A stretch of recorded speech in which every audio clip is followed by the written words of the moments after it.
with the knowledge from 30, 40 years back, I think it isn't fair and it is ridiculous. It is. Yeah, it is. I agree. They opened investigations. They made many mistakes. Did they know? Could he have known? We are 40 years further. And now everyone is flushing them down the drain. There are fakes and they cheated. They made money with false claims. And people Yeah. doing the same on TikTok now, going into buildings, screaming around like Zach Bagans with their cat balls and claiming they have activity. They do the same thing. And there's one guy who is debunking them. Well, go ahead, make my day. I can laugh about it because it's entertainment. But they made sure, and they got attacked so many times, but now they get attacked again, and they're not around to defend themselves. Yeah, which really. is sad. It really Yeah. is. What's the Exactly, biggest rule in the paranormal? Let them rest in peace. Yeah. They're exactly. breaking one of the golden rules. Yeah. Yeah, and it Ooh. offended me. It really offended me because they can't defend themselves. Um, their name is down the drain by certain groups of peoples and certain fans of those peoples, and whole podcasts are made of it. And I think it's horrible. There's no more respect, no more claiming to agree to disagree, and we comparing their work with the knowledge of now, and that's Yeah. from back then. But I want to know your view on it. So go ahead, start with it, Nick. Yeah, since you were late. Yeah, that's Don't, your don't punishment. mind. Don't mind if I do. Doreen, you're right. You're exactly right. Yeah. There's a lot of ignorance. Yeah.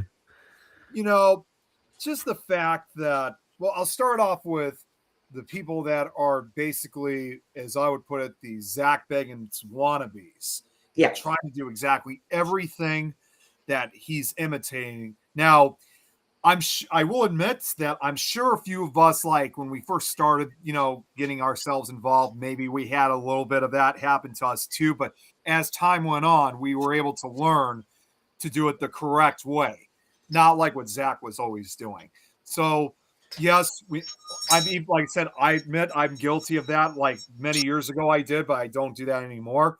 But if people are still doing that, even after when they know it's not right, then that's just a ridiculous decision that they're making. Because again, it's another one of those things that if you're going to try to do that, you're obviously, if you're trying to establish communication, of course, obviously, I never provoke, but clearly you're doing it for the wrong reasons. If you're trying to communicate with whatever's haunting a particular location. But the other thing too, I think more importantly is, and this is whether it's involving Zach Bagans or not, because unfortunately there are some names out there, some folks out there that they might still hate Zach Bagans, but they might still do things the wrong way in their own way, if that makes any sense. And one Yeah. of the things that often usually happens, and I think I've told you guys about this before, is for especially a lot of newcomers, is the lack of respect from some of these people, because some of these newcomers are always under the assumption that something's going to happen like right away. Like they would think if this place, they would be thinking in their heads that if they really thought that this place was haunted, it would happen immediately. But it Yeah. doesn't.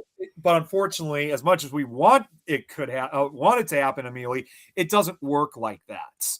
So, I mean, you guys know I've been to some notorious haunted locations, like for example, Bobby Mackey's Music World years before it was torn down, and you see the documentaries how it was so active, so haunted. The exorcism that occurred, the demonic entities, if there ever were any to begin with. But when we investigated over a decade ago, I mean, we were given all these warnings about what we need to be prepared for, but long and behold, we barely had anything that occurred to us that night. Yeah. So, you know, that's the other thing too. That some of these newcomers and even some experienced investigators just don't get the message that it's not going to work the way that we all wanted to. So, like on the night when I went to Bobby Mackey's, there there was no possession. There was no scratches. I mean, yeah, we may have gotten some EVPs, although I will say, and I, I think I said this before, we actually had a newcomer who was using the Ghost Radar app on her phone, and I can't tell you how much I just really wanted to say, you're not getting anything out of that, right? It's just the app doing it. But no, the only other thing I can really think of is just the fact that for the true investigators, if you will, like the professionals, the ones who really know what they're doing, and to have others out there, call them out, whether it's the way how they investigate or whatever evidence they get, and they'll just like go right off the bat without even checking for sure, is this something, truly paranormal? Because obviously, as we know, sometimes it is probably something that can't be explained, but some people will just say, nope, I know what this is, because we had somebody like that a few years ago, and this guy didn't even give a chance to actually look at things. He was the type of guy who he thought he had all the evidence. Everybody else that got anything was complete nonsense. He just jumped right to it.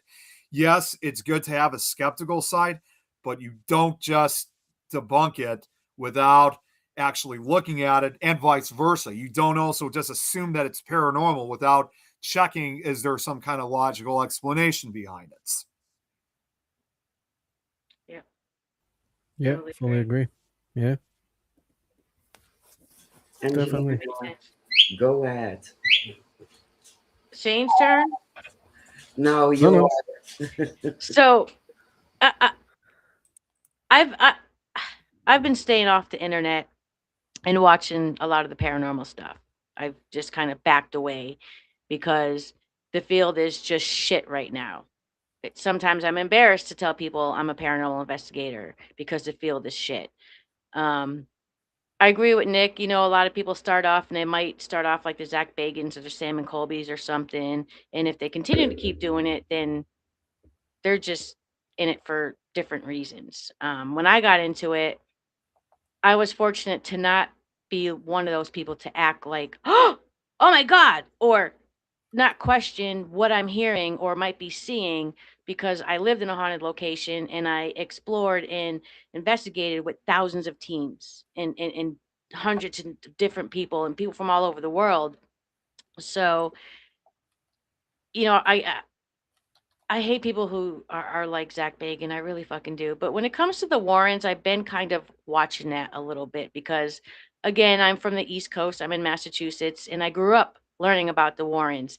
Our catechism nuns talked about the Warrens, and some of them talked good about the Warrens, and I have a family member that hung out with Lorraine Warren before I was born and talked good things about Lorraine, and they never talked about the paranormal or anything like that. And I myself don't quite believe in everything the Warrens have said or have put out there, because I don't see the evidence and I see the logic behind why some things are happening that they say are happening. But I still respect them, because if it wasn't for them, like you said, Mary, we would not be able to be loud and proud about being paranormal investigators. We would not be talking about it. We'd be too afraid, and people thinking we're crazy, or whatever it might be. But this shit that's going down with YouTubers using their name to monetize themselves and make money and get views, That's disgusting. They're gone. They're not with us no more. I'm Catholic. I learned to respect the dead when they're gone. You leave it alone. You don't bring up none of the bad shit that ever happened in life. You let it go. They're in paradise. Let them be. So I don't agree with none of the stuff that's being said. I don't agree with people who are jumping on Tony and Judy Spera about selling the Mhm. house to Elton Casti. I don't believe that anyone in the family is upset because they didn't give their consent or permission for her and Tony to sell the house. That's their house. It was given to them. No one else in the family, so it's no one else's business. I recently did do a video calling someone out about that because it pissed me off. It made me mad that those things this person was saying were made up and lying on screen. This person was lying on screen with no receipts, no nothing. And, I've done my debunking stuff and I've called people out. And I don't like the word debunking anymore because a lot of these debunkers that I thought were cool in the beginning are not cool. And they're not talking about the paranormal as much anymore. They're talking about it in a negative way. They're putting down people instead of the investigation. Don't put down the person, put down the investigation. What's going wrong and investigate. What are they doing wrong? They don't do that no more. So I have gone back to what I learned when I first got into the field is to be a critical thinker. Why did that door close? Why did that sound just happen? Why did that over there just go off? Why? Use my critical thinking skills, not debunking. It's wrong of me to say that person's a liar. They didn't feel that. I don't know because I wasn't there, and I don't know if I felt it. And these debunkers that are using the warrants the way they're using them right now, it's sickening. Um, the shit Jason Hawes did with that Stevie, ridiculous. Absolutely ridiculous. I watched probably 10 minutes of it and shut it off and said a quick prayer to the Warrens and said, God, I hope you're up there dancing, guys, and you're not watching what's happening down here. Because that was, in my opinion, that was just uncalled for. The whole podcasting was uncalled for. This girl just got called out on her bullshit, and you have her on your show. So that shows people what kind of person you are. But using the Warrens' name to make money and to even say things about them without having receipts, is wrong. Because if it happens to these debunkers or these people who are talking shit about them, boy, they go off. They go crazy. Where's the receipts? I need to see. Where were all the receipts? I mean, there was facts that were talked about in the video, but why are we talking about it? Why are we bringing up the Warrens? They're gone. They're gone. The house is sold. The house is bought. The museum is in Salem. It's getting ready to open. People are going to be able to see it. I'm going to see it in August. I was asked to go. I'm going. I don't believe in haunted objects, but I have respect for the Warrens and I have respect for those objects because a lot of them look really cool and they came from all over the world. And I'm excited to see that. Why? Because of the history of it. Am I excited to say, hey, let's ghost hunt tonight and see if any of the objects talk? Hell no. That's not nothing I want to do. I want to see these objects and I want to know the history. And if I don't think that an object has the right history, I'm not going to question it. I'm going to go home and just research it myself. And I want to say one thing though. A lot of people are saying all the stories that the Warrens tell about the objects are lies. First of all, I would say what? 80%, correct me if I'm wrong, Nick, 80% of the items in the War Museum were given to them by people who told their stories, and the Warrens just shared the stories that were given to them. People Yes, they tend had. to forget about that shit. Well, yeah, they have, and not only that, even though Ed and Lorraine Warren are gone, because you guys probably remember I went to the Rock Island Paracon last year, and the Warrens Foundation came out to it. not only did they bring some of the actual artifacts with them, They brought including Annabelle, right? including most Yeah. notoriously Annabelle, the real one, which I again, for me, there was no, I felt energy coming. So if I was feeling energy from it, there was no way that was a fake doll that they were using. But the main point of what I'm saying is, even though Ed and Lorraine are gone, that museum, they're still receiving possessed artifacts to this day. So even after, some people are under the impression that they stopped putting more of those items in after when Ed and Lorraine Warren passed. No, that's still continuing. Like some of the items that they were displaying in this little pop-up museum, if you will, some of the stuff was just given to them within the last 5 or 6 years. So they're still receiving new items like this to this day. Yeah. Yeah, it's crazy. And, people need to just stop and instead of talking shit, find out what you want to know. Ask the questions. When I was doing my video to say, hey, this person is saying this about the Warrens, but this is wrong, I reached out to Tony Spira. I reached out to a couple other people in the Warren family before I did my video to make sure. Are you mad because you didn't give consent? Are you mad because you weren't asked permission? No, everyone that I talked to in the family was it was just upsetting because that was their grandparents, Yes. their uncle, their aunt, and it's like John Zappa said in his video, it was just hard for me to see people touch my aunt's stuff, and it broke me. But never once did he say he was unhappy about the sale of the house or mad that he didn't get permission. He was excited it was sold. It was kept up. He's happy what Elton and Matt did. They did a great job over there. It looks beautiful. The gate I drove past it, everything looks great. So leave them alone. Just leave them alone and stop talking about them. And I'm going to say it because you know me, I don't give a shit. Truth and Demons podcast, if she does not have the Warrens or Nesper to talk about, she is nothing but a woman in a mermaid suit with some counterfeit fishtails. Like this girl's got to stop. This girl's got to stop. Yeah, 'Cause that's an I've absolute been watching a disgrace. lot of her videos, and a lot of her stuff, she's right, but the way she says things aren't true. Like, and there's a lot of inconsistencies. Like, this one said that one said that, but where's the proof?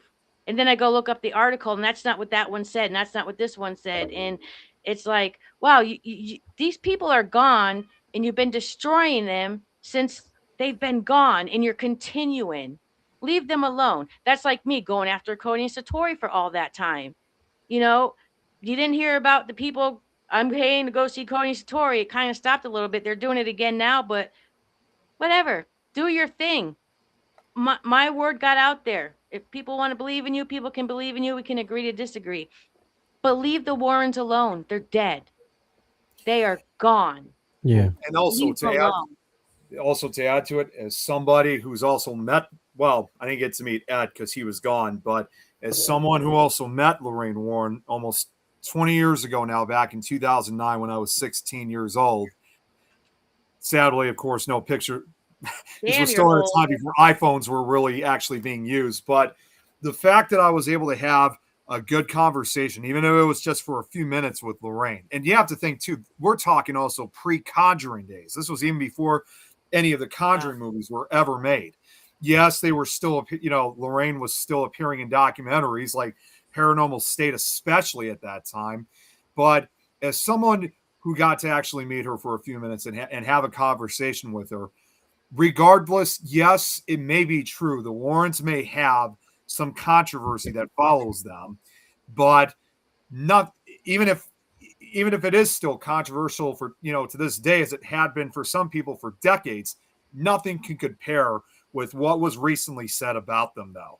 And that's just beyond the line, because you also have to remember too, when it comes to the Warrens, that yes, they were investigators like us, but considering there definitely weren't as many paranormal investigators, 50, 60 years ago, with the exception of maybe like Hans Holzer, for example.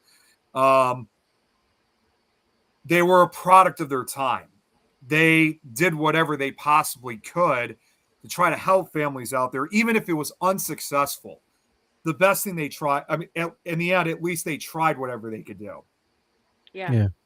And that's what matters is they tried, and if they couldn't help, they say, "Hey, I couldn't help." But this shit going around, they made all this money and stuff. I'm pretty sure growing up that I always heard that they never charged people to do what they did to go in and help. And they paid for No. their own gas, they paid for their own travel. That's, what I heard. And I'm like, made money? Like, where are they getting this shit from? Where's the proof? Exactly. My, in my research, I mean, as far as what I've seen, there has not been one time when I did research about, like, for example, like when I did some of my episodes of Nick Files on certain, haunted house events, and I would talk about the Warrens during that case. There was, at least for the episodes that I've done or the cases that I covered, there was not one time that I ever came across during my research to find that the Warrens were actually getting paid to do this. No, they came out either, yes, they might have been, they may have been invited out, but the rest of it was up to them, or they might have been close by and may have wanted to check it out. But regardless, whether again it was an invite or not, they all did this on their own accord. There was never any money involved. Yeah. Yeah. And like Exactly. Mary said earlier, you're new into this, you're going to try anything to communicate. And if it works, it works. If it doesn't, then you're going to move on to something else. And that's what I learned from the Warrens. Like, don't give up. Just try other things. Try other ways. Yeah. But people just got to stop. I mean, my family's not into the ghost hunting thing. And if I were to go on and do a video about the Warrens, my family would be pissed off. Not because of who they are, but because they're gone. They're dead.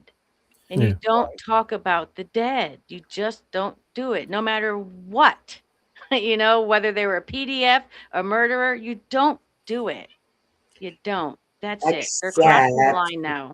Yeah, and except like, for interesting serial killers.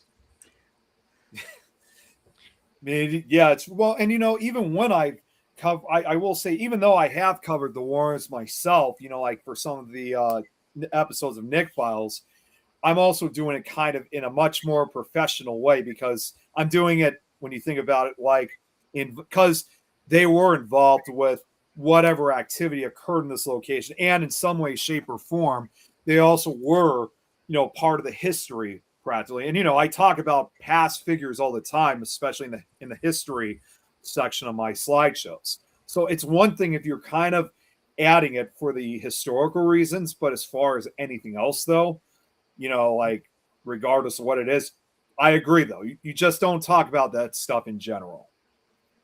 Yeah. Have some morals, values, and ethics about yourself.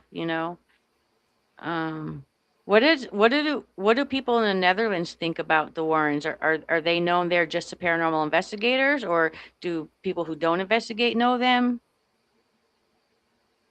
Your mic is off.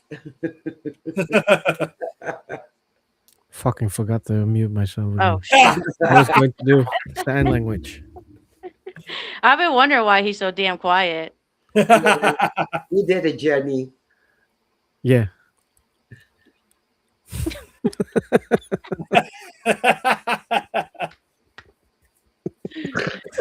Maybe you should grab a cocktail. I'll I keep didn't it say to that. water. I Better didn't say safe than that. sorry. Move it along. Move it along. So, what did you want to say, Shane? Well, I wanted to say before I forgot to put on my mic. I think everybody in the Netherlands knows the Warrens because of the Conjuring movies. But my view on it is maybe they did something wrong in a lot of people's eyes. That's why they covered it right now. They're fakes. But like Mary said, it's 30, 40 years ago. They didn't have that much like we have right now. Mm-hmm. And and that's a lot of people who forget that we as investigators are still learning as well. So we're doing it wrong as well then. If they It's want to start talking about wrong things, then we're doing it wrong as well because we're still learning every it's single day. it's the If you're not typical still message that learning, get no out. one's perfect. No one's perfect. So Exactly. that's mhm. And they believed that they could help people, and they did. Yeah, So what's the problem? Why do we have to kick them in the grave? Because that's actually what they're doing. yeah, We got Yeah, the it's all money pioneers, talk. so let's make It's that all money money. talk. yeah, Yeah. It exactly. sucks. Yeah, for clicks and likes and Yeah. views. And we don't care about clicks, we don't care about the views. No. And we are definitely not in it for the money. And people need to know the difference between the movies because it's especially Hollywood paranormal investigations exaggerated for entertainment purpose only, and the real warrants, and we I don't know them, I haven't met them, so I can't judge them. No. Yeah, and more importantly too is that, and this is another thing that some of these people like who are calling them out fail to realize too, that again, everyone's also under the impression that the Warrens are actually the ones who started the paranormal field. And yes, I mean, they definitely did to some varying degree, but there have been other previous investigators that even predated them, long beforehand. Because, like as I've already said, 1800s. yeah, I was going to say, is like you guys know, I have that, I never released it publicly, but I have that paranormal memorial that of the list of all the investigators who are now deceased, not only just of those who have recently passed, but also those who have passed within the last basically 100, 200 years practically. And if you look, I mean, if you look in my, if there was, I wish I could release it, but again, I don't want to cause controversy with like the recent, deceased names. But what I can tell you though, at the very least, is you look at that memorial and you see how far our paranormal ancestry goes. It even goes as far back as to one of our founding fathers here in the United States that we've recently discovered. So the other thing too is for them to be calling out, they're talking, they're calling out people that, yes, it may have jump started more interest in the field, but this is something that's been going on for, if not, at least certainly well over 250 years, if not even further than that, because the earliest one that I was able to find that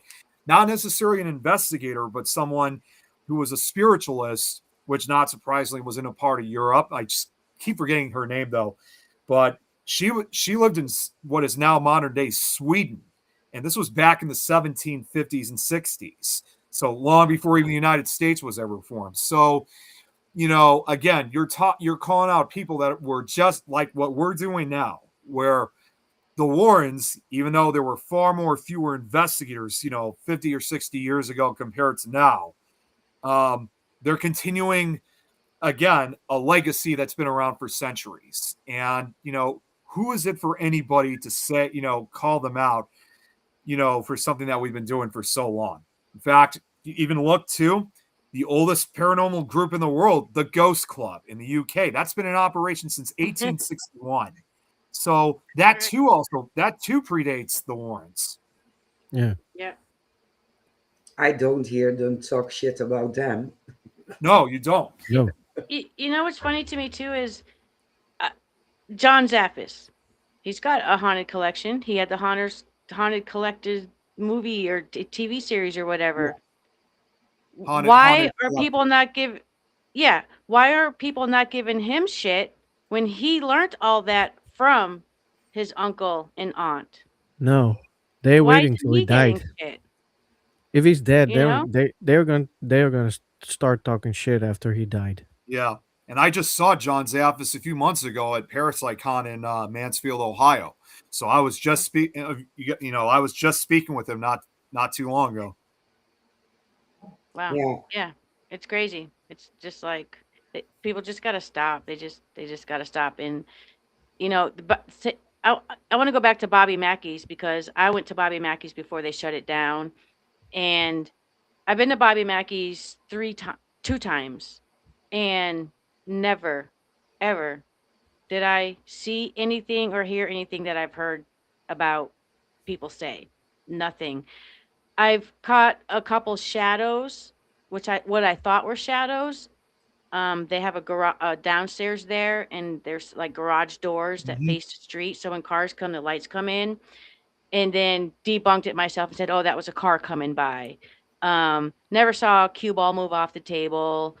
Wasn't possessed. Was very quiet. It was very eerie, but I think eerie is going to be anywhere you go in the nighttime that's dark and there's no lights on. Um, I think I got an EVP. The most I felt there was like I was being watched, and I kind of felt like maybe I was being watched by Carl. And I think that because Carl and I have the same experience, we've both lived in a haunted location, and it mentally fucks with you. And I thought Carl was with me the whole night. I felt sad in there, and I shouldn't feel sad at Bobby Mackey's. It's a bar. It was a running bar. Gangsters owned it at one time. It was all these different things. So, but none of those big stories, none of that. Nothing in the hole. I sat in the hole. I didn't feel anything but dirt. Yeah, that was the same thing for me too. So it was just like the way I also see it too when it came to Bobby Mackey is like if there, I mean, even if it's true, if there was something that was really bad there, it's definitely long gone. It was definitely, removed a long time ago. Like, in other words, you would have had to be at that time in the late 70s, early 80s to actually experience what they were experiencing. But whatever was there has long been removed. Right, right. It was a story about the lady named Pearl, and something down. She got killed and Ohio. thrown down a drain or something like that. And I'm just Or thinking, Brian, yeah. sometimes I wonder, did Carl haunt this place because he was here so much when he was alive? Did he start losing his mind? Because when I lived at Post Town, I had to leave sometimes for days at a time because I started to lose my mind and I started to question my own sanity. And I Yeah. think it was me driving myself insane with the this is haunted, this is going on. And I'm not saying it's not haunted because wow, I have heard some crazy shit with my own ears at Post Town, but I think if that place before they tore it down, I think if anything was haunting, and I think it was Carl. I think Carl loved the shit out of that place. And if they say we can go back to wherever we want to go when we die, I think Carl was there. But I've never Yeah. had any bad feelings about that place. None. None whatsoever. Yeah, there was no Except intimidation when for I I was. hope it doesn't collapse. Yeah, I was gonna say there was no intimidation from what I recall when I was there. Like honestly, Hmm. the only thing that the only thing that really occurred while we were there, and this was even before we started the investigation, was when we were talking with Bobby Mackey himself was not there. It was one of the waitresses, I guess. So we And if you spoke with guys her. don't know, he didn't believe it was haunted. And No, he he owned never did. He was very skeptical about it. I think he still is to this day. He even thought his Um, wife was a little crazy. Yeah, he thought so. I mean, although in spite that he didn't believe it, obviously he still appeared in documentaries being interviewed and stuff like. He Yeah. actually said during an interview one time that you know he had been there for so long, and he said if you want, I think it was my connection to this place that if you want to call it a paranormal experience for me, so be it. But apart from that, he never had any experiences. Even when he first purchased it back in 1978. So, but anyways, yeah, like I was saying, yeah, we were talking with one of the waitresses of this place, and the time that we went, this was in August of 2012, and it was so humid that night. It was hot. Wow. It was probably one of the most difficult investigations I think we ever done because it was so hot and there was no air conditioning either, and of course outside was not any better, but while we were talking with one of the waitresses, we felt this very cool breeze that just went right by us, that just passed right by us. That obviously there was no air draft, and the AC sure as hell was not turned on. Couldn't explain that, but apart from maybe a few, again, like I said, a few ghost box sessions without the ghost radar, of course, uh, that was pretty much all that happened that night. Nothing else occurred apart from that breeze. And like I said, this was even before we started investigating. Yeah, I definitely would say that that place is haunted, but residual haunting. That's as Yes. far as I'll go with how it's haunted at Bobby Mackey's. It's Yeah. residual because it's a bar, so you got the same people going all the time, sitting in the same bar stools, doing the same thing, you know. And in a way, I'm glad that Bobby Mackey didn't believe in spirits and all that, and I'm glad he was skeptic because Bobby Mackey's is famous. So can you imagine if he really thought that place was haunted? They'd be talking about him in Yeah, his afterlife they and Yep. making definitely money off would. him. Not You only know, that, and I mean, like, I think all location owners should learn to separate the business from what goes on. hmm You know, well, he and did when it he right. started, when he opened up his restaurant back in the late '70s too. I mean, even when a lot of the paranormal, like when it was probably a lot more active back then, it didn't matter. Like again, like you said, he even thought his wife was crazy too. It didn't matter how much people were experiencing paranormal activity. He was telling kind of both of his wife, his friends, his employees, and customers alike, saying, "You got to stop talking about this. I don't want people to know." Even if he did believe it, he didn't want people to know that this place was haunted. She wanted the public to basically be under the impression that this was, a typical rural country music club. And that was Yeah. it. He didn't want it to be this famous haunted location. We have a location like that right here in Chicago, the Congress Hotel, which I'm sure some of you guys have heard of, which has Mm, not, not only is famous because it's in the Chicago area and because of its history, it's also been a popular movie and filming location. yeah. And yes, it is featured. So this is another building I can kind of relate to Bobby Mackey's with. Yes, that place is often usually featured like on the ghost tours, and I've helped out with some of the ghost tours in the past. It seems as if every time we always walked into the Congress Hotel, security and employees would just kind of give us this dirty look like, oh no, it's them again. And it was clear. It was clear.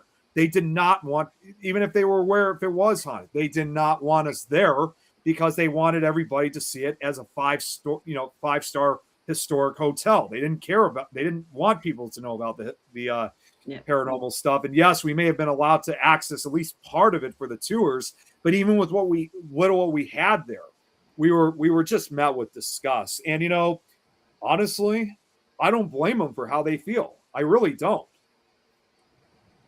Yeah. Yeah, Yeah. No. I understand. We have a restaurant in historical basements here in the city center, and I did a few investigations, but nothing came out because they want people to come in to have a decent meal and great reviews, and not people to stay away because of the hauntings and people specific coming for the hauntings. It's a restaurant, Right. Yeah. so I can understand. Yeah. It was nice that he allowed the paranormal community to be there Yeah, and investigate it. Certain, I think he only had certain nights of the week, and you couldn't really investigate too long because they had to come in the morning, get everything ready. But he trusted people to go in there at night and not steal the liquor, steal any money, steal any bags of peanuts or chips, or I've always wanted to grab a soda from the soda fountain in there and behind, and so he was very gracious in that way, and I appreciated him for doing that, because we wouldn't have been able to investigate Bobby Mackey's if he didn't allow that to happen. And I forget the name of the team who took care of it, but they were phenomenal. I remember when they came to Post Town, and they were phenomenal. They took care of that place, and they made sure that nobody messed with Bobby Mackey's stuff. And I do. I like how he separated the business from the paranormal, you know? I Yeah. think a lot of location owners now I'm seeing location owners who I've known for 8 and 9 years telling different stories about their location, stories that were never told before. But now these are new stories and they're bigger stories. And it's like, what is going on in the paranormal? Like, Yes. things are shifting, things are changing. It's all about money. Yeah. Money, money, money. We have a place here called the House, and it's a house that got moved from another part of Massachusetts by the Skinner family who produced silk here in Holyoke, Massachusetts, and we have the canals and the hydropower and all that. And I asked to go there and investigate. They says yes, but when they told me how much it was, I was like, I don't care if this is in my city or not. They wanted $100 an hour Jeez, to go in there and investigate. that's insane. And I was like, are you kidding me? I'm trying to help my city by putting the Wisteria House out there because it will go out there to the paranormal. You allow paranormal investigations, but I ain't gonna do this for you for $100 an hour. That's I think that's the worst I've ever heard. That beats the Conjuring House, Rolling Hills Asylum, a lot of Yeah. places. It beats Mm-hmm. them right out. And the paranormal now is about talking about dead people who were famous and making money. What can we do to make money? I was Yeah. just talking to somebody today that ran a jail. I'm not going to say the name of the jail, and remembered when the owner was saying, "Hey, we were thinking about putting some boxes in here with some spooky sounds." And she's like, "You don't want to do that. Paranormal investigators, true ones, will find that, and then your business will be ruined." Well, Yeah. she's no longer there, and now people are coming out of there hearing chains and whistles and all different kinds of noises that were never there in the amount of time they spent in that building working there doing tours throwing investigations never happened, and now Mm-hmm. it's all of a sudden happening. So it's about the money. It's everything is about money. Someone said to me the other day, "Oh, you did that video on Truth and Demons podcast. You called her out for the money." No, I didn't. I'm not monetized. My channel is no longer monetized. So I don't do nothing for money. I never did my YouTube for money. It was never about the money. It was about the truth. So it's one big money pit. And right now, the Warrens are the ones that are bringing in the money, and it's sad. It's extremely sad. They should be donating to the Warren Foundation, Yes. Yeah. not Agreed. taken. And that's Agreed. all I have to say. Drop the mic. No, Yeah. don't Yeah. break. Very well said. Though I definitely agree with that completely. Yeah, it's sad. It's all sad. It is. So, Yeah, but like Shane. did Shane's like, Angelina, I need views and I need money. These people need to come watch on. my shit. Like, yeah, Yeah. just kidding. It's just like Come on. it's like what I've always said too. Like if you really kind of love you. also, when it comes to like people who are looking for all this attention for the likes, the views, money and fame, like it's absolute nonsense because like for example, like even in my personal perspective, when I do episodes of Nick Files and whatnot, yes, I'm always happy when people are watching and commenting on the shows, but there have been some shows where I literally have nobody watching at all. Is it going to stop Mhm. me from like doing the show because no one's watching or at least not listening to it? No, I'm still going to Right. do it because I'm enjoying what I'm doing, and I always know too. Even if I wanted more viewers, they could always tune in later during the day. So Yeah. the viewers and the attention is not what I'm looking for. If I do have viewers, great. If I don't, doesn't matter to me. So I'm not about the viewers or fame or attention or anything like that. I just do it because it's something that I enjoy doing. And that's what it all boils down to. Yeah. Contrast some others who are like, as we just said, who literally try basically everything in their power to get whatever attention they can get. And that's just not right. No. And Nick, what do you especially, Agreed. what do no, you I was going to think say about the Nick Buell situation going around? that I'm actually still see. I just kind of caught up on that, so I'm still kind of trying to get the whole story out of it. So when you guys talk about it, I could probably get some knowledge out of it. So There, that's something I just learned in the last few days. I mean, the biggest thing for me is, and again, it's with the same podcast, is they're downing him for being sober and having an addiction. A Mhm. addiction, they're saying, doesn't make you steal. Does it make you lie? Does it make you rip people off? Yes, the fuck it does. It sure as hell does. An addiction is the devil. And Yeah. well, that's the devil over here saying, take it all, you know? And Ryan Buell's come a long way Yeah. from 2012, a very long way. And Ryan Buell is very well known. Ryan Buell, to me, is more of a celebrity than Jason Hawes is. Um, he's up there with Zach Bagans in my eyes because I like Ryan. But now the conversation is the Warrens and Ryan Buell. Let's put down Ryan Buell because he's famous and we're going to make money off of him. What they're doing to this guy could tailspin him right back into addiction. And what will people do if that happens and he dies? They're gonna None talk. of the people talking shit will apologize. Yeah. Oh, they won't. They're gonna continue this even like to this day. They're gonna think that yeah, they were right the whole time. No, they were never right to begin Yeah. with. Exactly. Well, I guess those peoples haven't had to go through it in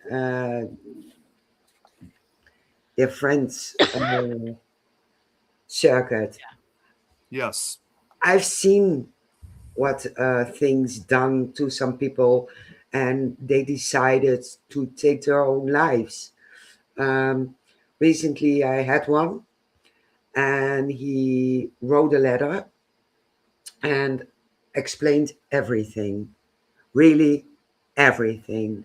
What was messed up, how he felt, how his body gave up, and he felt worthless, he felt alone, he felt targeted.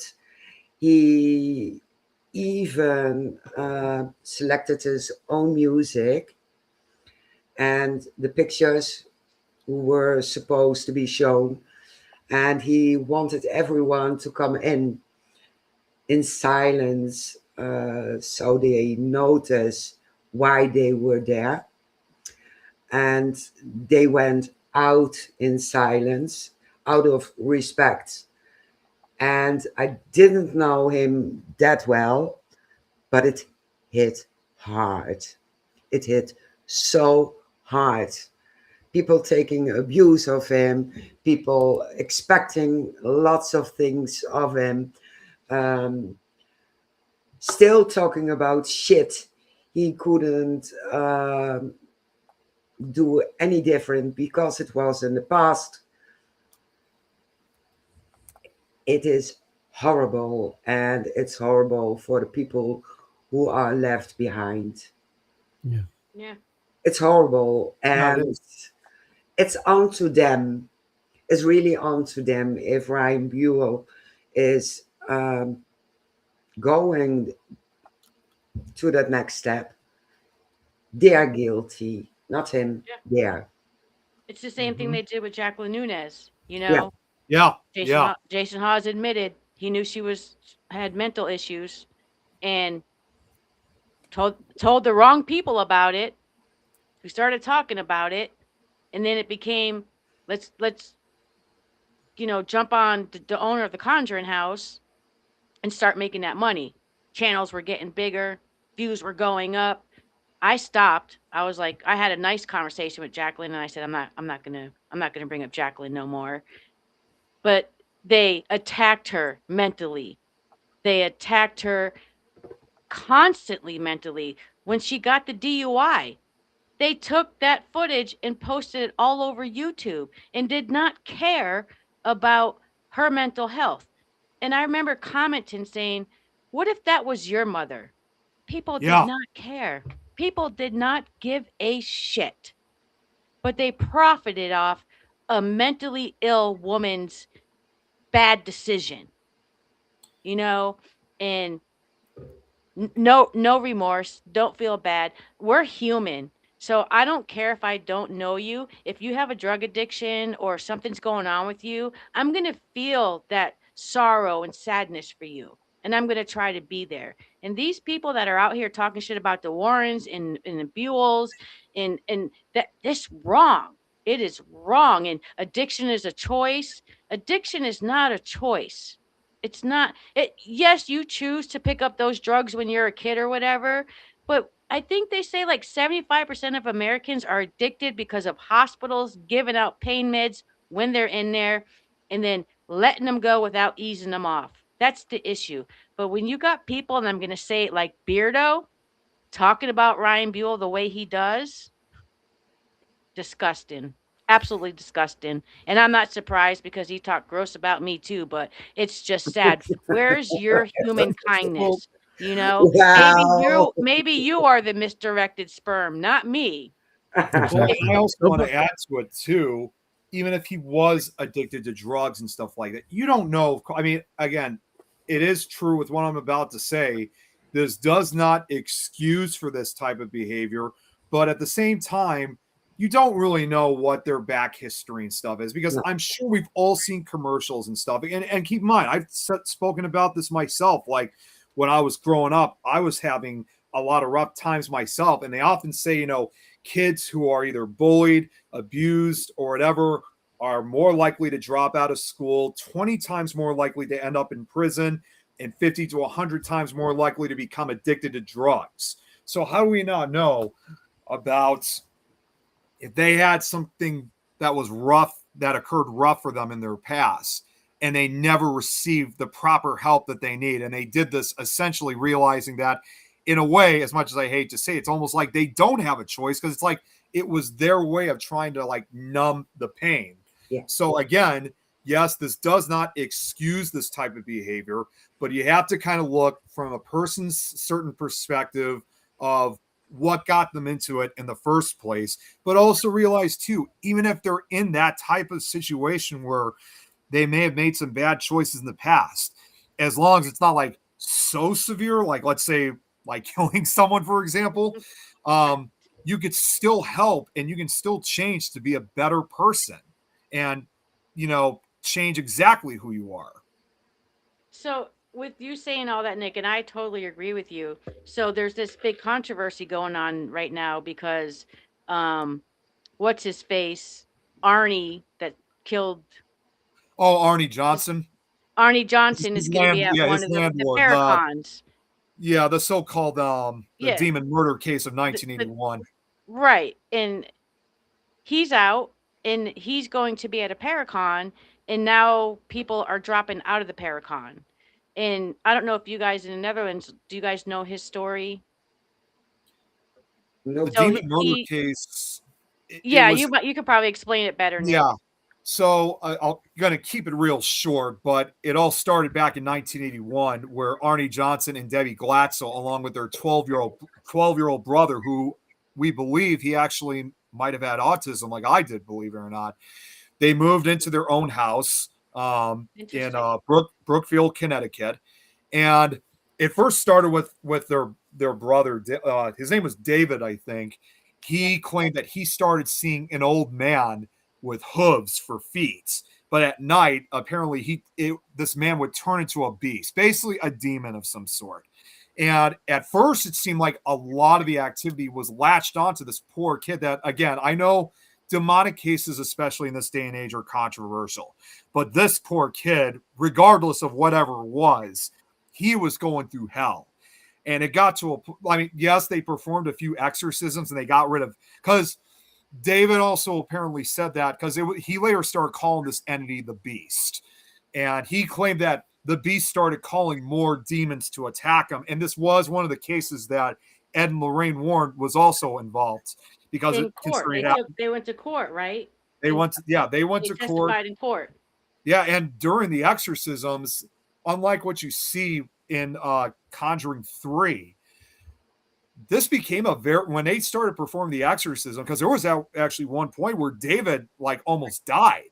And the Warrens, at that point, the Warrens realized that it had gone way too far. I mean, yes, they were there to help and they were trying to do everything they can.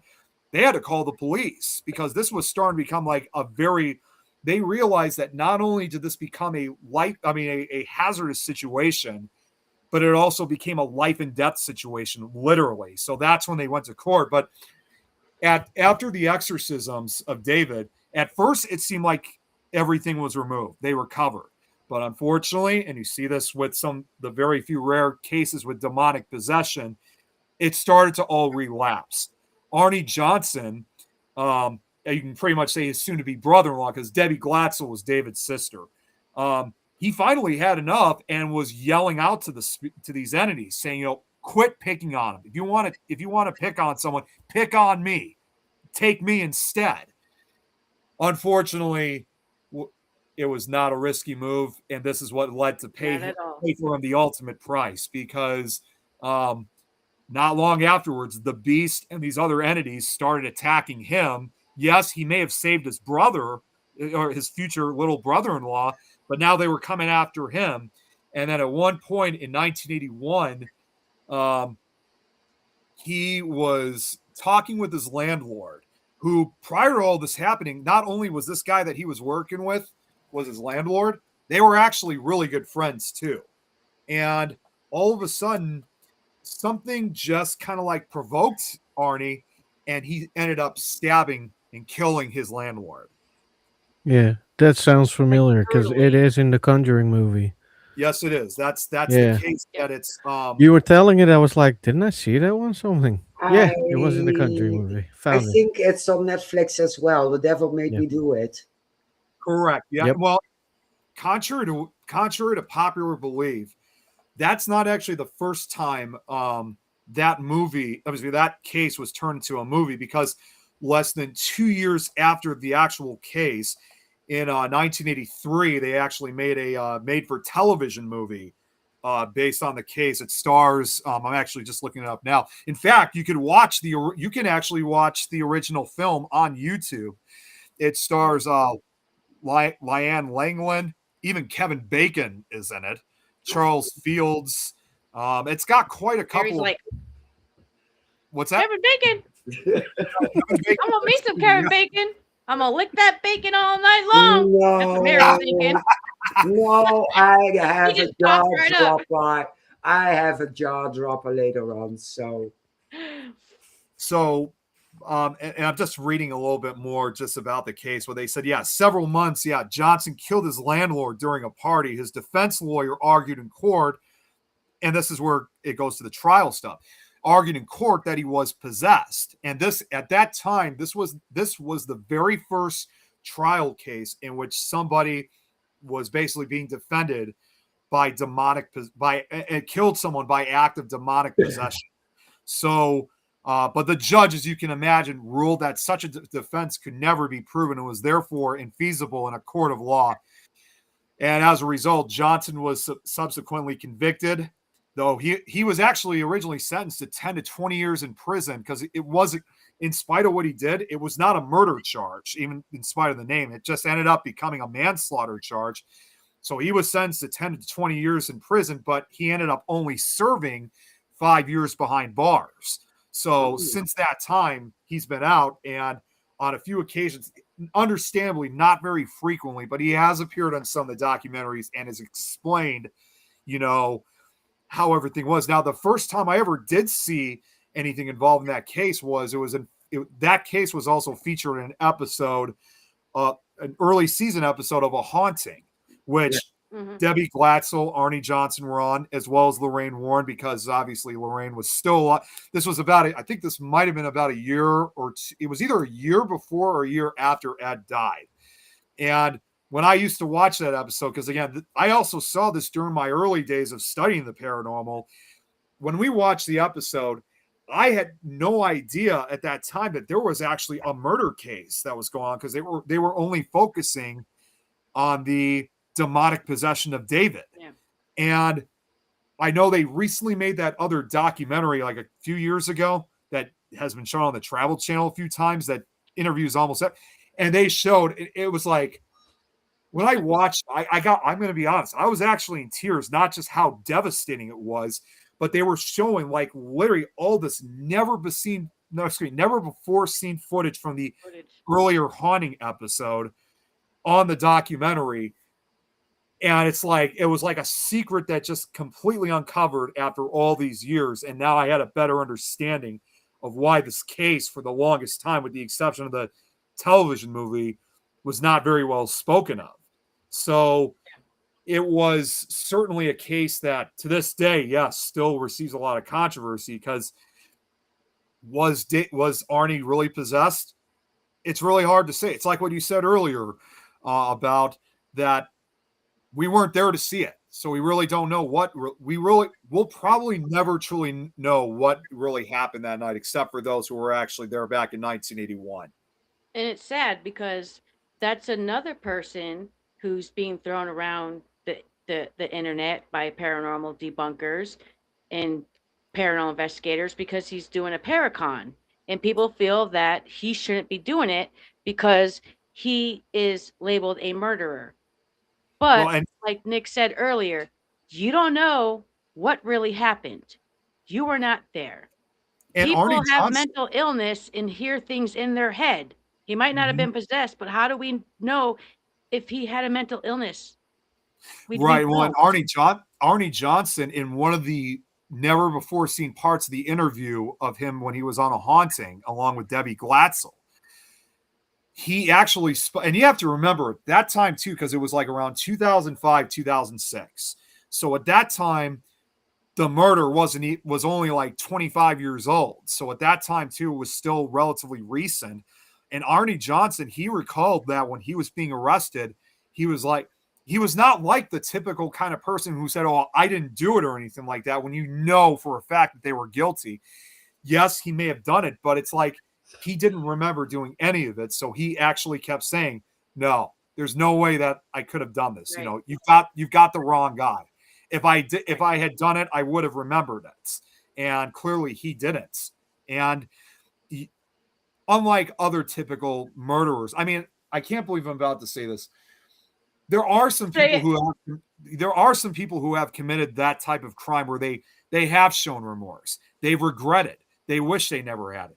Does it? Yes, they may have killed someone. Does that necessarily, call them a monster? Basically, not necessarily. When you look at the backstory and really like go through a psychological standpoint, I mean, there's nothing to excuse if there was someone who was intentionally killing someone. There's no. This was a guy that, as far as we know, had no Was intention to fine. kill. So you really can't. Yeah. It's 50-50.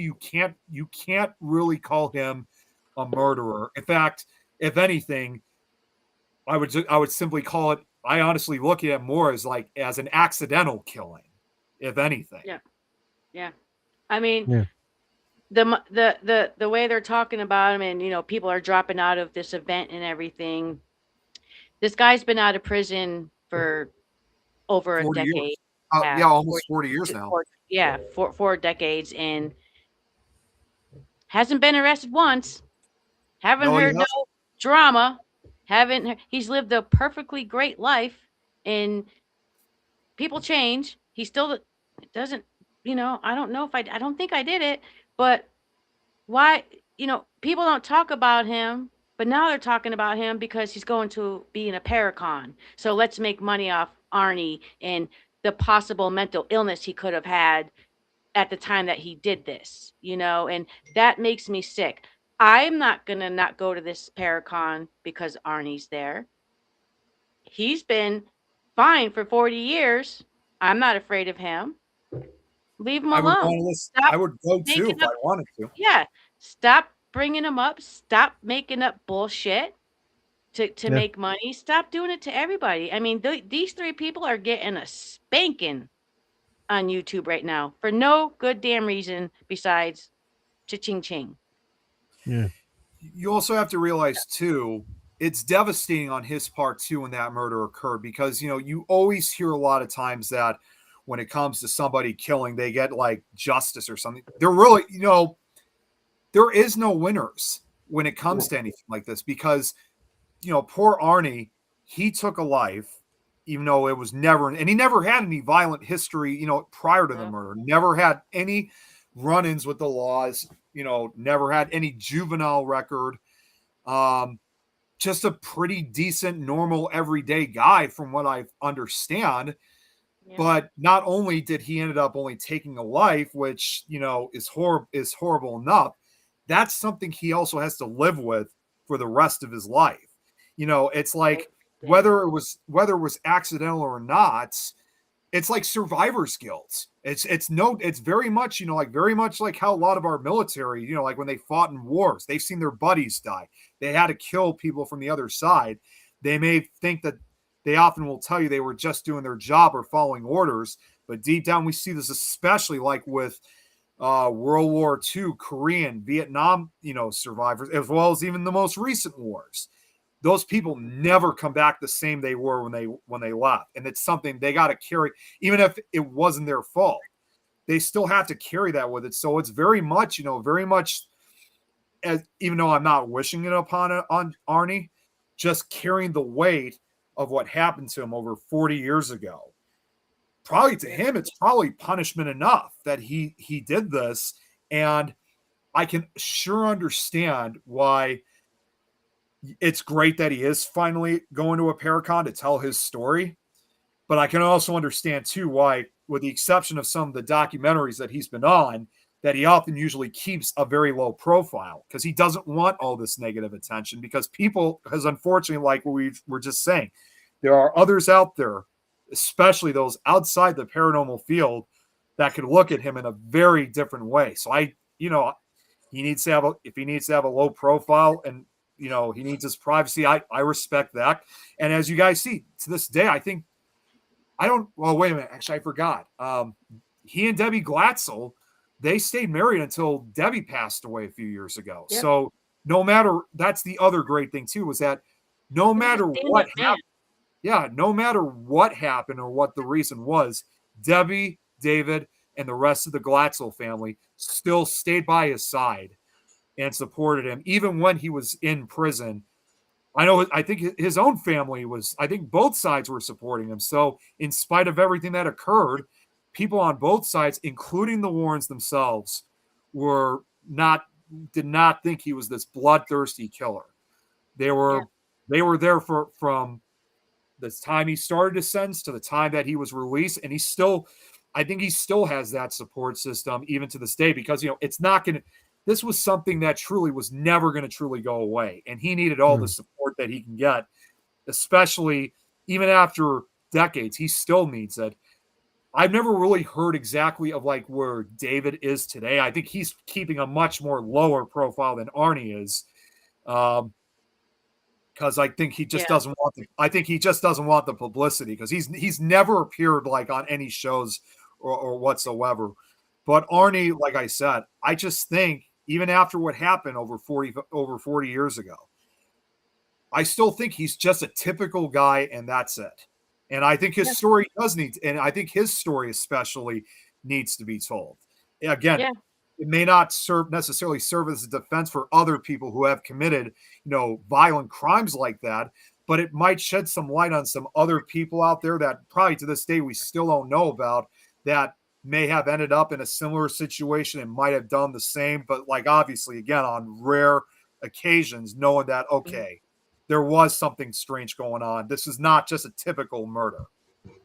Yeah, he was, if I remember correctly, he was well liked by the community, knew a lot of the community because they had a dog grooming service there. They were cleaning. So he met he had a lot of support behind him through this trial. And just the support alone, you got to think to yourself, like, something's not right here. Maybe he is telling the truth, because it's like when your mom tells you, if someone tells you there's two tails behind you, you better start looking. Hundreds of people stood behind Arnie through all of it. And, he's going to go to the Paracon. I saw one comment, you'll be lucky if you leave alive. How fucked up is that? That is sick. Like, this guy's been out here for 40 years and has not broken any laws. And we would know if he did. He's famous. And at the end of the day, he's famous. It was a brutal murder. Like, but the shit people are saying, and it's disgusting. I've had people, Angelina, I hope you died during your heart surgery. Well, thanks for telling me that. Like, it's gross. It's disgusting. You're nothing more than cyberbully. Yeah, it's senseless. It's disrespectful. I mean, again, and I don't care if people want to call me crazy, like whoever watches this later on, But the way how I also see Arnie Johnson of who he is, like I said, I think he's just like anybody else. I mean, I don't know how my parents would feel, but I would just say if I had my own place, I would have no issue having him over at my place and hang out with him Yep. for a day. I really wouldn't, because he just looks like he's a really nice guy to chat with. Yep. I Yeah, feel the same way about agree. Jacqueline Nunez. She lost Yeah, her condo, all this stuff. I don't know where she's at, but if she needs a place to stay, I have a spare bedroom. Yeah, but it's the Come. same with military. yeah, Uh, some of them have even orders or orders shot children, yeah. women. You don't deny access to your home because they're veterans, but they kill people as well. I have an uncle, I have a nephew, I have a friend. Orders are orders, and if I didn't do it, well, the military police came. So, what's the difference? Right. Well, and Exactly. I just thought of an example of what you were just saying, Mary. Like when it comes to veteran, Yeah, um, this is actually involving a famous movie actor, and of course, this when I'm about. I know it's early, but it's also involving a famous Christmas movie, James Stewart. I think we've all seen the movie "It's a Wonderful Life," right? yeah, There's that famous scene in that movie where he was before he met Clarence, when he's sitting in the bar and he's like crying, basically like thinking his whole life's falling apart and saying, "Show me the way," and stuff like that. Those tears that he was demonstrating, that he was showing, were real, because at that time, because this was just a year after World War II ended, he had Mm. just came back from the war. He had witnessed horrible things. He witnessed his friends die. He witnessed kids that fought alongside with him die. He had to kill people. He probably had to kill kids on the other side too. And it once again goes to show that they are never ever the same when they come back. Like, you see all the, I think we've all seen like interviews of like World War II survivors, like when they're much older, and it shows Yeah. decades of them still crying over it. Contrary to, again, what some people may think, it was not always like that for them, like at old age. They were exactly the same way they were when they were younger. They were absolutely guilty of what they were. I mean, of what they had to go through. They may have been serving their country, but the end, again, there was no winners. So for somebody like James Stewart, for example, who probably did have to kill, people himself, fighting over the war, it was not pleasant for him. And yet, yes, he still managed to have a very active movie career and a good life. But the thought of what he had to do never, ever left him. He felt so guilty of it. And that's something that he probably would have to carry until he died almost 30 years ago. So it just Yeah, goes to show that there are people out there that may have committed some horrific atrocities that, continue to haunt them. And I think in the case with Arnie Johnson, he's no exception to that. Especially not here in the East Coast. That story will be told for hundreds and hundreds of years to come. But again, 40 years of nothingness, living a quiet life, no one ever killed again. Like, Or any kind it's of sad. crime in general. Yeah. Yeah, nothing, nothing. And I just think it's sad that these people are. If you're afraid, you're afraid. Don't go to the Paracon. But don't call it out online. Don't draw more attention to the guy. Let it go. Let it go. yeah, Just stop it. Let the Warrens go. Let Ryan Buell be left alone. And Jacqueline Nunes, let her be left alone too. Because you know what? Karma's going to come around on everybody who's talking shit. And I'm going to say Mhm. this one thing: karma's coming around on Jason Hawes. So everybody stay tuned for the next depositions on August 6th. Stay If I tuned. could also if I could also throw in one other location that kind of had something similar like that, I'm sure some of you guys might have seen this too, is undoubtedly the Villisca Axe Murder House in yeah, Iowa. Oh, yeah, I don't God. know if you guys ever saw those pictures of, I don't know if it was a group of investigators or if they were just tourists or sightseers. They they took a picture in front of the house. Like, yes, I know a lot of us, I mean, I've never been there yet myself, but You haven't been there, yeah, Nick?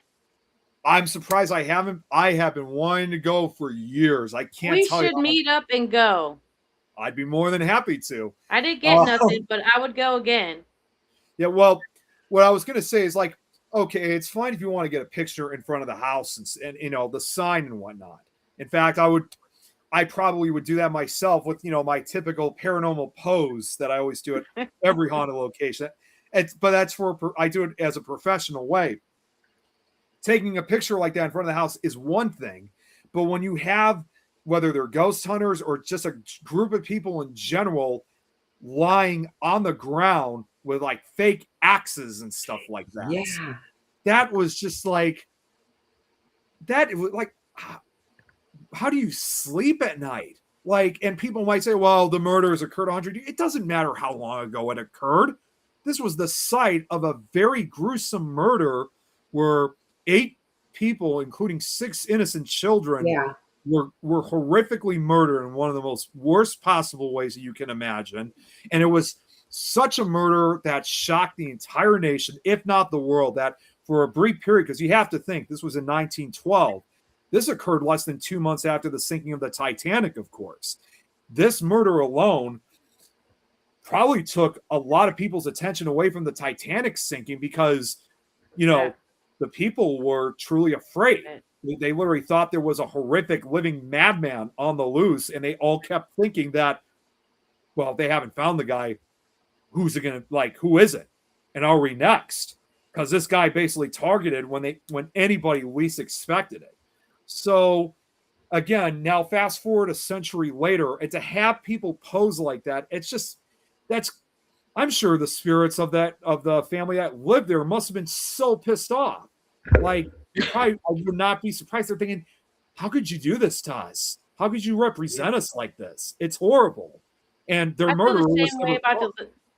I feel the same way about the Lizzie Borden house.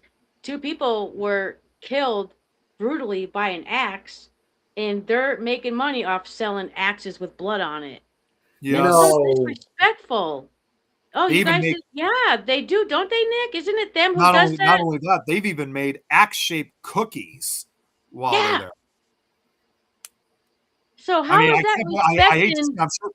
I hate to say. I'm sure the cookies probably taste good, but I do not like the probably? fact that they shape them into axes. Yeah. Yeah. And they sell it on they sell the axes online. They sell the Lizzie Borden dolls, and it's just like you're glamorizing and monetizing murder. Yeah, Whoever like did that it does. brutally fucking went at their heads with a fucking axe. That's a picture of the father I will never get out of my head of Oh, that man laying on that chair. that famous picture of him like lying on the side. Yeah, Yeah, yeah, I know like that photo.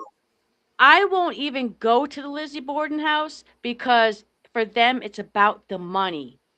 And I Yeah, will not participate in that shit. Not at all. Yeah. have you heard how expensive it is now to even just stay one night at the Lizzie You Borden gotta rent the house? whole every Oh goddamn my room. god, it's like Mary and Shane. If you didn't know, I mean, I obviously in this case for U.S. dollars, it's like I'm not even joking. Like even if you were to stay one night at that place, it's got to be. I mean, I haven't seen what it is recently, but it's got to be almost $1,000 just to stay one night at the Lizzie Borden. Even 20 years What ago, like the when I hell? first, yeah, even 20 years ago when I first Yeah. started doing this stuff, and I saw early documentaries on the Lizzie Borden house. Yes, it was expensive at that time too, but it was nowhere expensive as it is now. It was just like I'm kind of with Angelina. It's like I've always wanted to go to the Lizzie Borden house. Don't get me wrong, but I don't want to go. They're asking for so much money. Yeah. That's a Uh, lot. they're preying off somebody's murder. Like it's Like it's a great thing. Like it's an eventful yeah. thing. In fact, it was. And there It's was the same thing with in Fall Rivers, Massachusetts, when that murder occurred back in 1892, which ironically was just 20 years before the Villisca Axe murders. yep. That people in that part of Massachusetts were terrified because again they thought a living madman was on the loose and they feared Yeah, that they because were going to be next. And she you got know, off. there was actually somebody that I just want to be clear because this was something that was fake. If you guys remember, one of the first shows to also ever demonstrate the Villisca Axe murder house was Scariest Places on Earth, and they claim that they interviewed an old woman who knew the family. Unfortunately, we have discovered that was all fake. It was just an actress. So that She's obviously, pretty damn old to have yeah. Well, known that's. And I was thinking to myself. I was thinking to myself, like, wait a sec. If that. this Add happened it back up. in, I thought if this happened back in 1912, and this was like filmed in 2000. I mean, I get it. Right. Maybe if she was, I get it. Maybe if she was born in 1912, I could see how she could still be alive today. But for her to actually know, she would have had to have been well over 100 years old if that was true. But even though it was just an actress, she was at least reciting things that people actually who lived during that era, who remember when this all occurred, and the people who had spoken about how they all felt after, and you can kind of say the same way too for the Lizzie Borden murders, is that some people were crying, some were just quiet. It just seemed like they were just all scared to death because could have been any one. It was the classic who is the killer? Maybe he lives right next. Maybe he or she lives right next door to you, or you could be sleeping right in your own bed with that person if you're married, basically. Because that actress did make a good point about one thing: when it comes to crimes like that, and those people have not been caught, you're never safe in your own bed, your own house, in your own town. Thanks, Nick. Now I'm gonna sleep with all the fucking lights on. Thanks. Thanks. I'm like looking. I'm in my bedroom looking into the whole house like, are the doors locked? It's not even dark out yet, and you got me tripping. I can walk around an abandoned location in the dark, but don't do it at my house. Thanks, Well, Nick. Angelina, at least we're not married to them. Oh my God. That's the same thing with me. I'm not married either. I still live at home with my parents. So it's, as far as I know, I'm good. I'm Hey, safe. It's not my right. husband. Yeah. Well, no, I mean, like, all jokes aside, though, it's a real good message, however, because, like I said, to go back to the group pictures of what these people were doing, mimicking those murders, that's just like, dude, it's just not, again, it just doesn't matter how long ago it occurred. This was the Bad site of a, marketing. yeah, like this was the site of a gruesome murder whose people's lives, especially the children's, were cut so short. As I would put it, any future that any one of those kids was going to have. I know they definitely found no, I mean, not just them, parents too. I know they found no peace in this life. I only hope that they'll eventually find peace in the next life. And for people to basically make fun of it and stuff, like, it's one thing, as I would put it, because again, we've always seen documentaries, not just not just on the paranormal side, but even by the history side.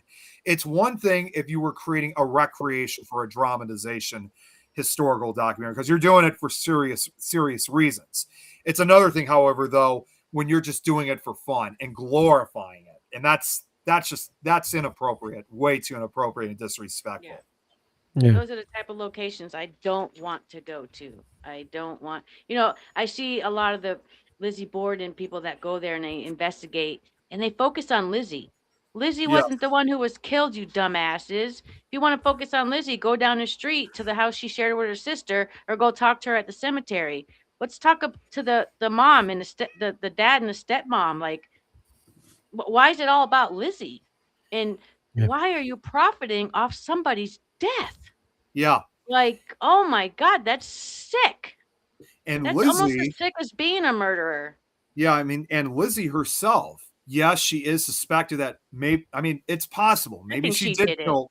I Well, think I was she going to say, did. maybe Oh she did my do it. God. I was going to say, I maybe do. she did. I mean, yes, she is suspected that probably she did do it. But in It the end, could again, be the it didn't really matter whether she did it or not. Her life was literally ruined yeah, afterwards. And she never married. She stopped talking to her sister for various reasons, not just about the murders, but just also about other Karma's a things. bitch because she did Yeah, it. yeah, that, and she died alone almost 100 years ago in 1927. yeah. As she should because she did it. Yeah, Who else? Well, Where'd they find her clothes? In the laundry? They were being washed. There's like, yeah, oh, come yeah. on. That's can't Sam argue with that. I Beltruth can't said, not think about that. Yeah, yeah, we have to talk about Sam Beltruth because that uncle might be guilty as well because he slept in the bed next yes.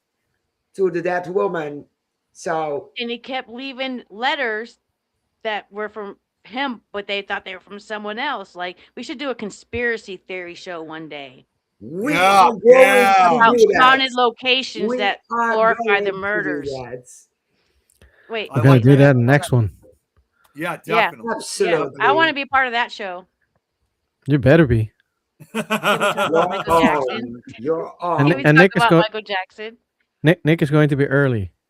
Yes, I Nick, will. I will be Nick early. I better can be in the promise you that right green now. room before you guys get in there. Absolutely, next time he will be there. Yes.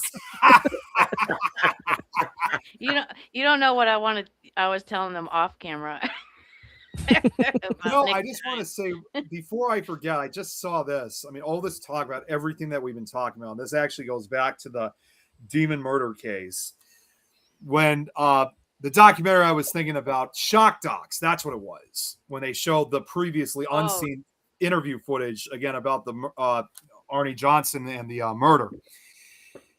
Some deemed it, it says here that some deemed that documentary more accurate than the Conjuring films, even if the events were depicted too dramatically. And that I honestly believe, especially involving the murder. well, Hmm. documentaries are supposed to be on point and correct and accurate Yes. as Yeah. opposed to Yes. movies. So I for myself, I that's all I watch is documentaries, autobiographies about history, about murders. That's all I watch. I don't watch nothing on TV. I stream everything, but documentaries are. I saw that documentary. I thought, wow, holy That shit. was yeah, it was a good one, right? Yeah, and I I watched it like twice film. to make sure. Yeah, I think I watched. My dad and I were watching that one. That was really well done. The way how they, how they got everybody that was involved involved in the case, and again, the previously unseen footage and stuff like that. That was like that's what I'm saying. It was like kind of emotional for me to watch because it was like unlocking things that I never knew previously when I first started getting into the Yeah. stuff. And not only did it remind me the first time that I started learning about that story, like all the way back in 2005, but more importantly, not only did it unlock stuff that I didn't even know about at that time, but it also brought back a lot of those memories themselves and kind of rewrote a lot of things that I thought I knew everything about involved in that case, among other cases as well. Yeah. Research is key. Yeah. It is. Definitely is. Definitely, Hmm. definitely, definitely is. I'm gonna go to the Paracon, and I'm gonna hopefully get a chance to meet Arnie, and I would love to take a picture with him. I was going to say, definitely do that to And if I show get that. shit, I get shit. I don't fucking care. Don't tell me who to hang out with. Don't tell me who to like. Don't tell me who to believe in. It's your Leave me alone. choice to make, and if they don't like it, that's their problem. Yep. Yep. Yep. I If they mean, have a problem with that, in the end, it's still their problem. I'll be the next person they're making money off of. That's right. I mean, they tried to do that to me. What 6 months ago? It Yeah. didn't work, and they're all fighting amongst each other now. So that's why I say karma is going to come around. For Ryan Buell is going to get his karma, and the Warrens are going to get their karma, and Nunez, and all these Arnie, they're going to get their karma. Their day's going to come. But it's Yep. sad that that day has to come. Yeah. Yeah, It's sad it is. that people are bringing it to where they have to have like, oh, when's my karma going to come for this? Like that's sad. It's very sad, and It is. instead of talking about the Warrens, I think somebody needs to put out a really good documentary. Why aren't the Warrens worthy of a respectful documentary? They are icons, not just in the paranormal, but here in the East Coast and all over the world. Yep. Where's their documentary? Where's they putting their time to the paranormal, like you guys all said. If it wasn't for them and people before them, we wouldn't be able to do what we're doing. And they did shit with way less stuff than we have nowadays. You know? Exactly. And Exactly. So people can learn. There was this debunker, and I'm not calling him out, but Ian text me, I'll Lawman. call them out. Ian Lawman. He wasn't supposed not to be a psychic, but I learned about my psychic abilities um, at an older age. So why not him? And he might studied exorcism. I didn't take his hand. I didn't follow him. I wasn't his stalker. So he might have done a course. I can do it as well. Uh, Enough context. It's rough, but I can learn as well. So what I've done in the past, it doesn't count because we all learn. Yeah, Yeah. the past is the past. You can't change the past. You can change the past by doing better in the future. But the Exactly. past Exactly. is going to stay where the past is. That's why people, when I first got on YouTube, I was like, I'm like the Eminem of people. I put my business out there so you don't have shit to talk about because I've already put it out there. And that almost feels like that's how everyone in the world should have to do now, especially in the paranormal. Tell all of your shit before some dumbass comes and brings up all your shit that has nothing to do with your investigating skills or your ghost hunting. Why is our Yeah. Exactly. personal life being made part of the paranormal world? When I It's go out investigating, I'm not talking to my fellow investigators about their lives. We're talking about what we're doing right now in the moment. When we exactly, take breaks, we still talk about it. It's not about our personal lives. It's about finding data, sharing data with people, and figuring out how to do this right. How do we do it right? Well, Yeah. and furthermore, something else, and you guys know this all too well. And again, this goes back again when I started getting this involved in this stuff at a young age. I started a paranormal club back when I was in high school. That club is still running to this day, which also means in some way, shape, or form, there's already a new generation of investigators out there that obviously Nice. I don't know who's been taking over. I mean, yes, I know I try to keep track with everyone, but you can't keep track with everybody, of course. But whether I know it or not, there is a new generation now. I mean, I'm sure there probably are other paranormal clubs out there at other schools across the country and whatnot. But to some varying degree, I played kind of a big role of what might be our, again, future generations of investigators long after when we're gone. That club's been around for almost 20 years. I'm probably going to assume Nice. it's most likely going to be around in the next 20 years. And I Wow. feel very proud that it's still running. It's not I mean, from what I've heard too, is that even though I don't have much access to it, it's not being made fun of, it's not being ridiculed, whether it's by other kids or teachers or even parents in Hmm. general. Um, it's being looked at just like any other after school club and whatnot. And the way, and if as long as that club has still been running, to me, that tells me that not only do you have kids that are interested in wanting to get involved in this stuff like we do, but more importantly, from both the kids, teachers, and parents aspects, that's truly a sign of respect. And I mean, yes, I'm sure every now and then we do probably have some of those kids that come from the crazy religious families out there, but those crazy folks out there is literally a minority compared to the rest. Yeah, you might have one family said, "Oh no, don't attend this. This is horrible. This is evil," and stuff like that. Most parents obviously will tell their kids, "You want to get involved with this? Go right ahead. Give it a shot. See it. And who knows? I mean, I'm really surprised we haven't came across any of these kids yet that have either been running the club now or were former members and stuff like that. Because it's like Hmm. to me, that's like their first step of real if they really want to get, if they actually want to participate, they see what they see. They see that is something they like to participate in. I mean, it's like at my club now, even though I haven't ran it now after all these years, I still say, check it out. Go to this club, become a supporter, check out what we do, see what's up, see if you like, see if you like it, see if we like you. And if you want to follow us and stuff, what we do, like if you actually want to get in contact with us, again, everybody's got social media.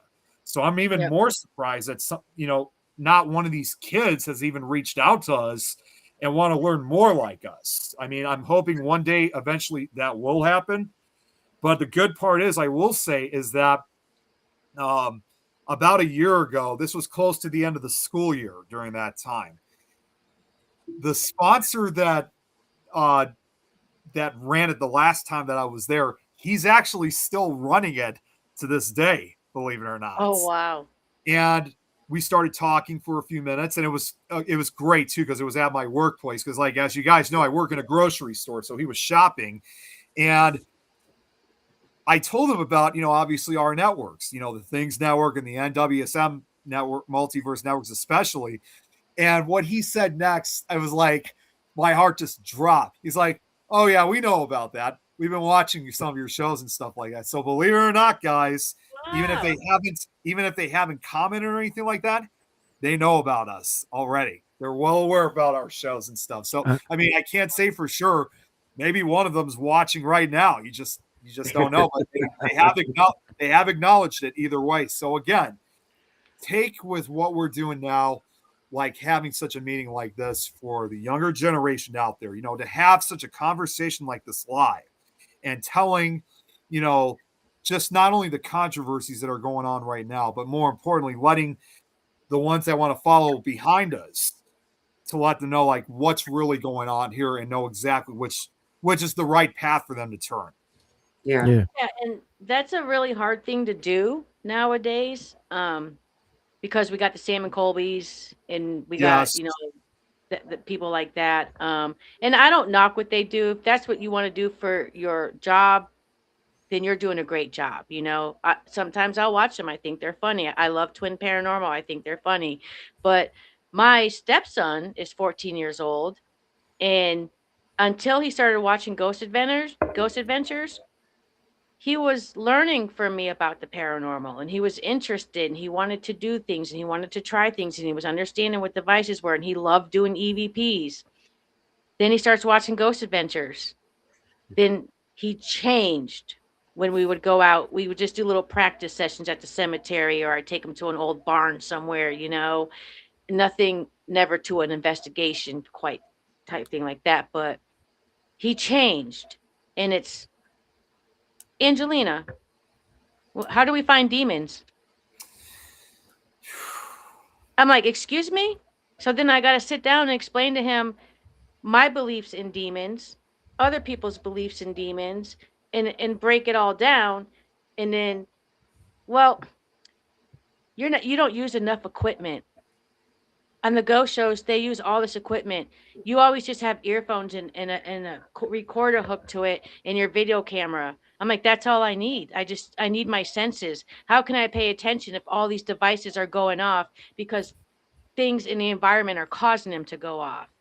And Yeah. it ruined it. It ruined what I had going with him. And it Well, sucks. it does. And to add to it, like when I bring this story up, I know it's a story that I bring up repeatedly. When I went to Waverly Hills back when I was 17 years old in 2010, which, yes, I know I've been meaning to, I haven't forgotten. I was going to release that unseen footage that was previously hidden for years.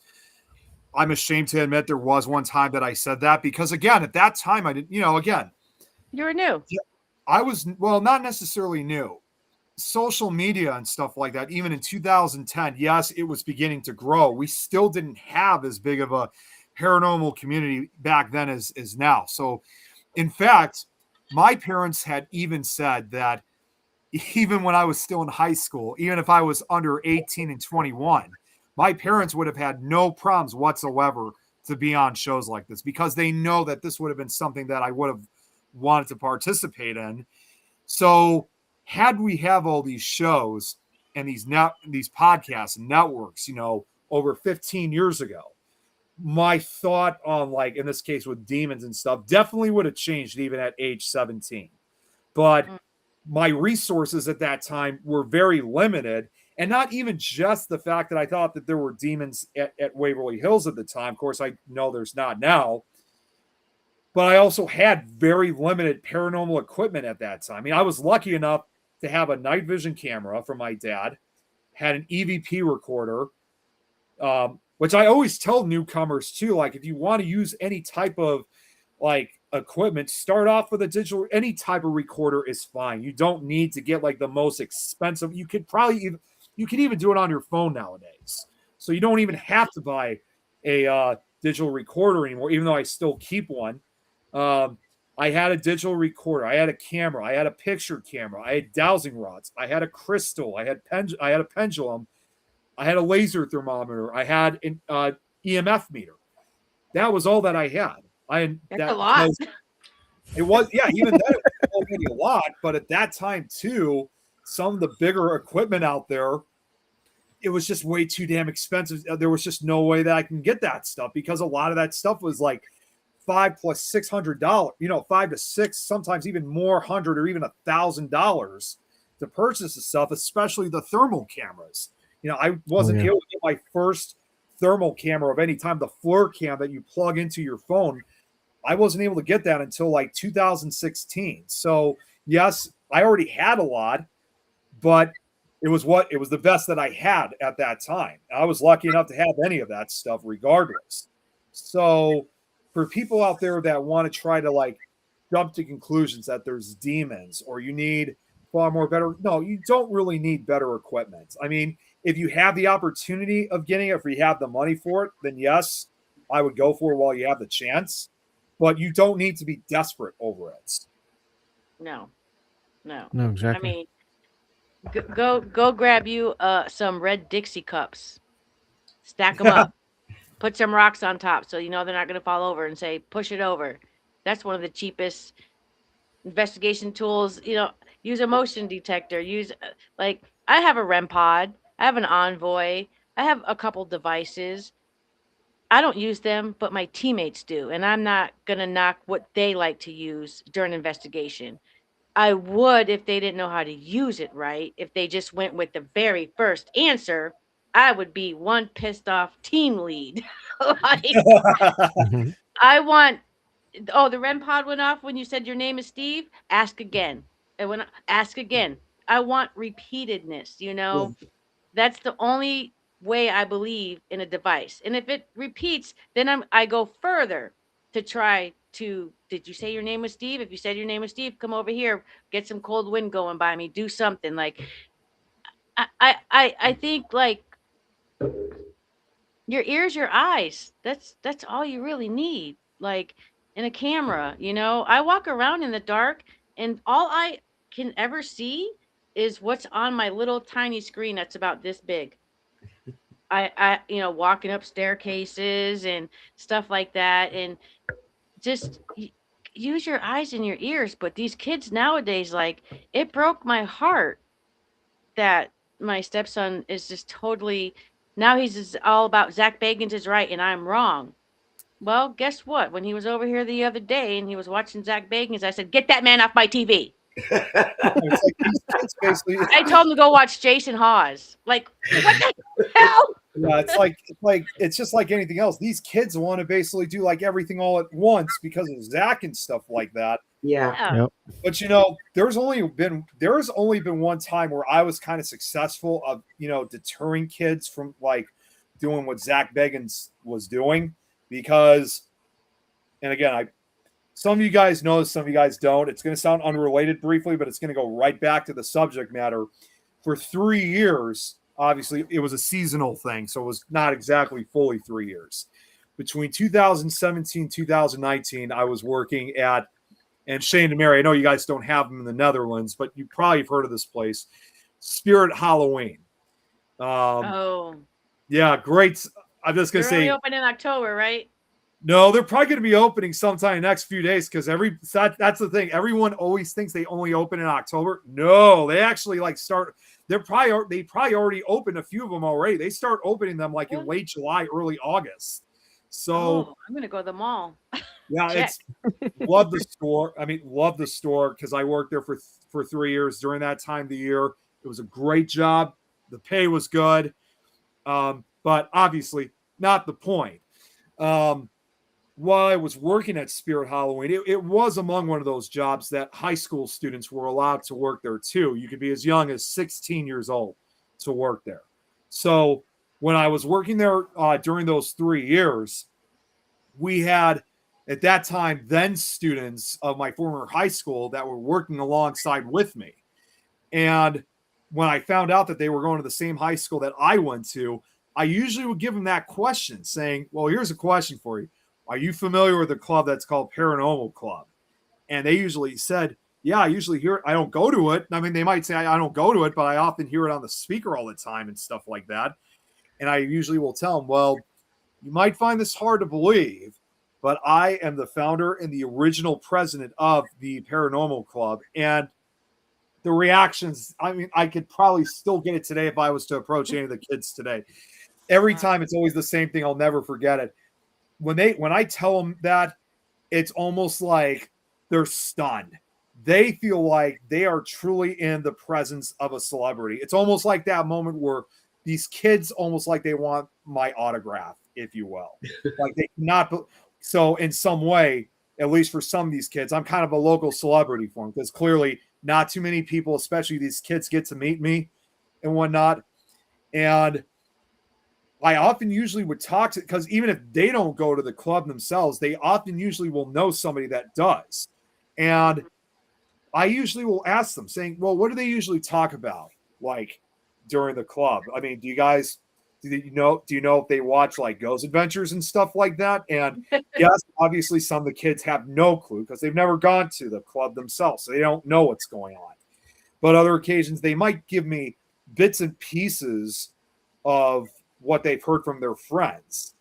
And I would actually say, and I would honestly say to them saying, well, if that's what they're getting, and if they're getting it from this guy, Zach Bagans, throw that shit away basically, because that's not true or anything like that. So I can't really say for sure what probably would have been said when that information was brought.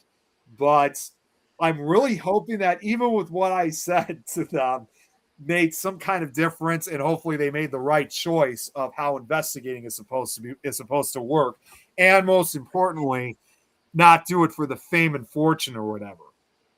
Yeah. Yeah. That's where my stepson is now. Like, I want to be a YouTuber, and I'm like, oh God, please.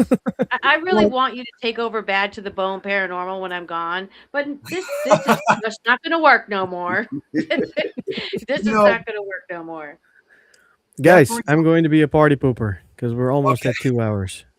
Yeah. yeah, We are going to discuss a little bit more in the back, Yeah.